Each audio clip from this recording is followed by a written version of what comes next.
ہر سال 5 فروری کو پوری پاکستانی قوم اور آزاد کشمیر میں رہنے والے کشمیری مقبوضہ جموں کشمیر میں قابض بھارت کے مظالم کے شکار اپنے کشمیری بھائیوں سے یکجہتی کا دن مناتے ہیں۔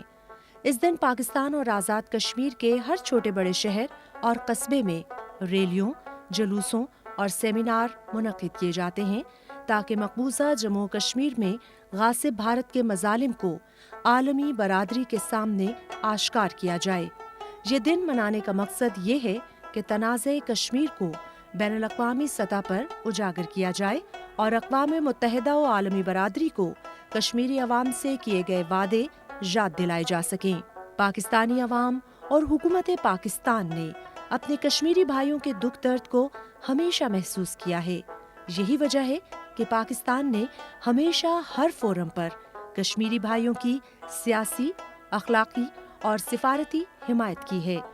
مقبوضہ جموں کشمیر کے زمینی حالات اور وہاں قابض بھارتی فوج کے جنگی جرائم کو پاکستان نے ہمیشہ اقوام متحدہ کے سامنے رکھا ہے اور 5 فروری کو یوم یکجہتی کی سب سے اہم تقریب کا انعقاد آزاد کشمیر اور پاکستان کو ملانے والے تمام پلوں پر کیا جاتا ہے۔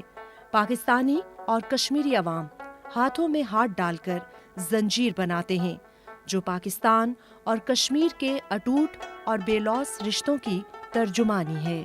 1947 میں برصغیر پاک و ہند نے برطانوی راج سے آزادی حاصل کی۔ یوں پاکستان اور بھارت کی 2 آزاد اور خود مختار ریاستوں کا ظہور ہوا۔ مسلم اکثریتی ریاست جموں کشمیر تقسیم برصغیر کے رہنما اصولوں کے تحت مملکت پاکستان کا قدرتی حصہ بنتی تھی۔ 19 جولائی 1947 کو کشمیری عوام کی نمائندہ جماعت آل جموں کشمیر مسلم کانفرنس نے سری نگر میں منعقد ہونے والے اجلاس میں ریاست جموں کشمیر کے پاکستان سے الحاق کی متفقہ قرارداد منظور کی۔ 27 اکتوبر کو بھارت نے ایک سوچے سمجھے منصوبے کے تحت سری نگر پر حملہ کر دیا اور ریاست جموں کشمیر پر غاصبانہ قبضے کی کوشش کی۔ کشمیری عوام غاصب بھارت کے خلاف اٹھ کھڑے ہوئے اور قابض بھارتی فوج کا ڈٹ کر مقابلہ کیا۔ کشمیری عوام کے ہاتھوں ذلت آمیز شکست کو دیکھتے ہوئے نئی دہلی میں بیٹھے بھارتی حکمران اقوام متحدہ کی طرف دوڑے اور یہ موقف اختیار کیا کہ پاکستان ریاست جموں کشمیر میں مداخلت کر رہا ہے۔ تاہم اقوام متحدہ نے بھارتی دعویٰ مسترد کر دیا اور 5 جنوری 1949 کو جموں کشمیر کے عوام کو حق خود ارادیت دینے کی قرارداد منظور کر لی۔ بھارت نے بادل ناخواستہ اقوام متحدہ اور عالمی برادری کے سامنے جموں کشمیر کے عوام کو حق خود ارادیت دینے کا وعدہ تو کر لیا، مگر بعد میں بھارتی حکمرانوں نے پینترا بدلا اور جموں کشمیر کو اپنا اٹوٹ انگ قرار دے دیا۔ ریاست جموں کشمیر کے عوام نے کبھی بھی اس بھارتی غلامی کو قبول نہیں کیا۔ قابض بھارتی فوج کے ہاتھوں انسانی حقوق کی بدترین پامالیوں کے باوجود کشمیری عوام استقامت سے ان بھارتی مظالم کے مقابلے میں سینہ سپر ہیں۔ ان کا واحد مطالبہ اقوام متحدہ کی قراردادوں کے مطابق حق خود ارادیت کا حصول ہے۔ تحریک آزادی کشمیر کو کچلنے کے لیے قابض بھارت نے اپنی فورسز کو قتل و غارت گری اور انسانی حقوق کی دھجیاں بکھیرنے کی کھلی چھٹی دے رکھی ہے۔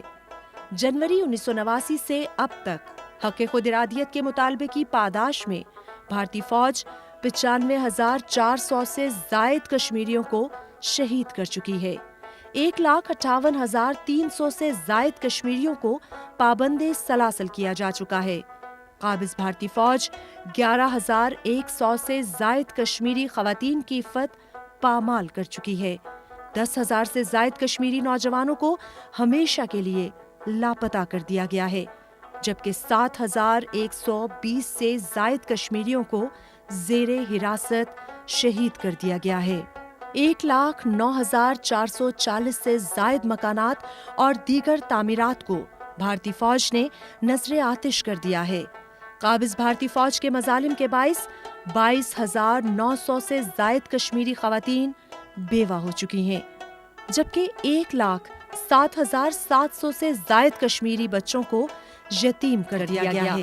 بھارتی قدغنوں کے باعث مقبوضہ ریاست میں کھانے پینے کی اشیاء اور ادویات کی قلت کے نتیجے میں ایک انسانی المیہ جنم لے چکا ہے۔ اس کڑے وقت میں حکومت پاکستان اور پاکستانی عوام اپنے کشمیری بھائیوں کے شانہ بشانہ کھڑے ہیں۔ 5 فروری کا دن ایک حقیقت کو مزید واضح کر دیتا ہے کہ کشمیر پاکستان کی شہرگ ہے۔ پاکستانی اور کشمیری یکجان 2 قالب ہیں اور دنیا کی کوئی قوت انہیں جدا نہیں کر سکتی۔